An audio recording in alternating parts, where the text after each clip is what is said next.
Hello.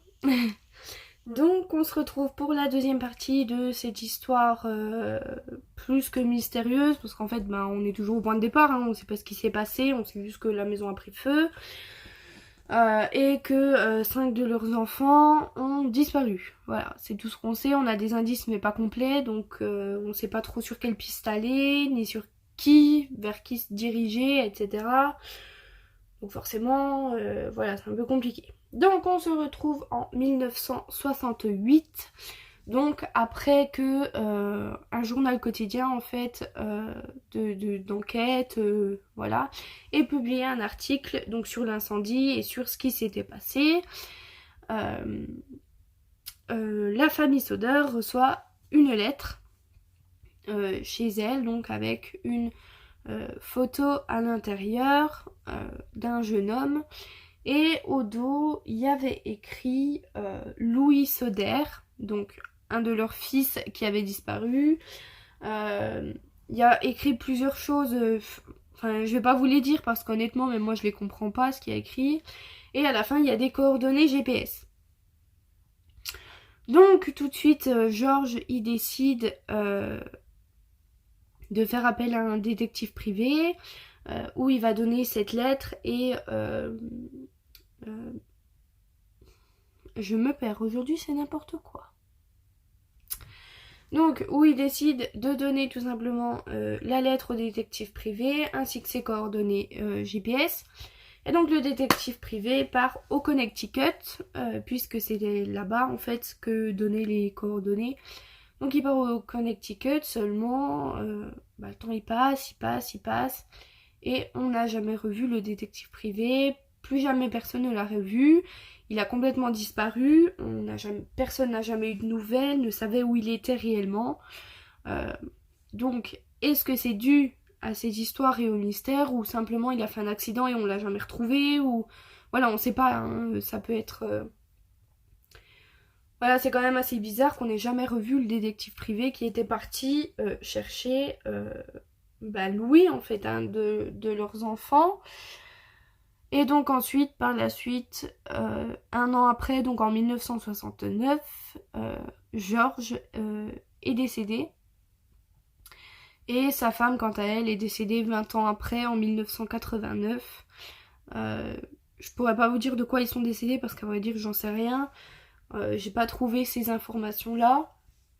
Mais il y a plusieurs choses qu'il faut savoir quand même, c'est que plusieurs mois avant l'incendie, un vendeur d'assurance était venu chez la famille Soder essayer de vendre une assurance habitation.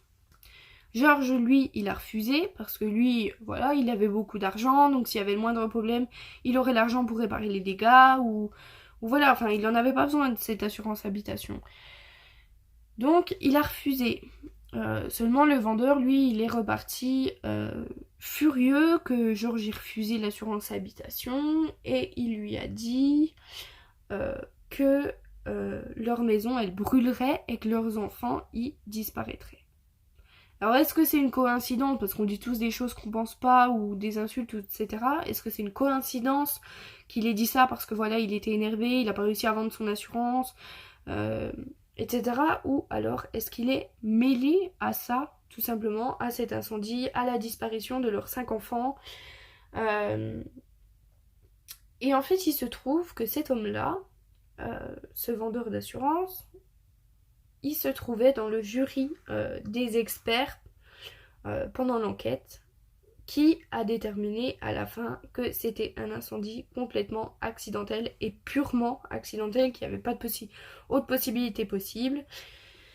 Donc bon, moi je trouve ça quand même assez bizarre parce que une coïncidence je veux bien, mais pour qu'il se retrouve lui dans le jury, un simple vendeur d'assurance, et qu'en plus de ça le dossier soit classé en étant l'incendie purement accidentel, c'est quand même assez bizarre. Il y a plusieurs choses quand même qu'il faut retenir dans cette histoire. C'est pourquoi déjà ils n'ont pas interrogé pendant l'enquête l'homme qui avait coupé les lignes téléphoniques de la famille. Lui, on n'en a pas entendu parler, ils l'ont pas interrogé. C'était de l'histoire ancienne, quoi, clairement. Donc lui, il n'a pas été interrogé, ils l'ont pas interrogé. Pourquoi? Ben on sait pas trop. Donc moi je trouve ça quand même assez bizarre. Donc ça c'est une des premières questions à se poser. La deuxième c'est pourquoi l'échelle elle a été retrouvée dans un talus au lieu d'être à l'emplacement là où elle aurait dû être. Enfin, pourquoi on lui a pris, c'est... Enfin, vraiment, mais quand on regarde cette histoire avec les indices qu'on a, l'échelle qui se déplace, le camion qui démarre pas, euh, les lignes téléphoniques coupées, le vendeur d'assurance, c'est quand même... Enfin, il y a beaucoup de choses, c'est-à-dire que c'est vraiment la personne qui a monté ce coup-là est vraiment fort, quoi, parce que bon, il a vraiment pensé à tout, au fait que son père ne pourrait pas choper l'échelle, qu'il pourrait pas démarrer le camion, qu'il pourrait pas appeler les pompiers non plus. Enfin, c'est vraiment quand même bizarre. À l'heure d'aujourd'hui, le meurtre, il est toujours pas... Enfin, le meurtre... euh, le mystère n'est toujours pas résolu. Ils ne savent toujours pas pourquoi ni comment ça s'est passé. Et donc... je suis désolée, hein, vraiment. Et donc, voilà. Mais n'hésitez pas à me dire en commentaire ce que vous pensez de cette histoire. Qui aurait pu mener, entre guillemets, le coup, en fait. Qui aurait pu vouloir faire du mal comme ça, comment est-ce que ça se serait passé? Où sont les enfants? Est-ce qu'ils sont vraiment morts dans l'incendie? Ou est-ce qu'ils ont disparu? Est-ce qu'ils se sont fait enlever? Dites-moi tout en commentaire, ce que vous en pensez. Parce que moi je suis curieuse de savoir vos hypothèses à vous. Parce qu'honnêtement, moi je suis complètement perdue, j'arrive pas à émettre d'hypothèses parce que y a tellement de choses qui font que on se perd vite en fait. On a le début des indices, on n'a pas la fin. Voilà, c'est énormément de choses qui sont un peu compliquées, donc n'hésitez pas à me dire ce que vous en pensez. N'hésitez pas aussi à liker, partager et abonnez-vous, c'est gratuit et ça fait plaisir.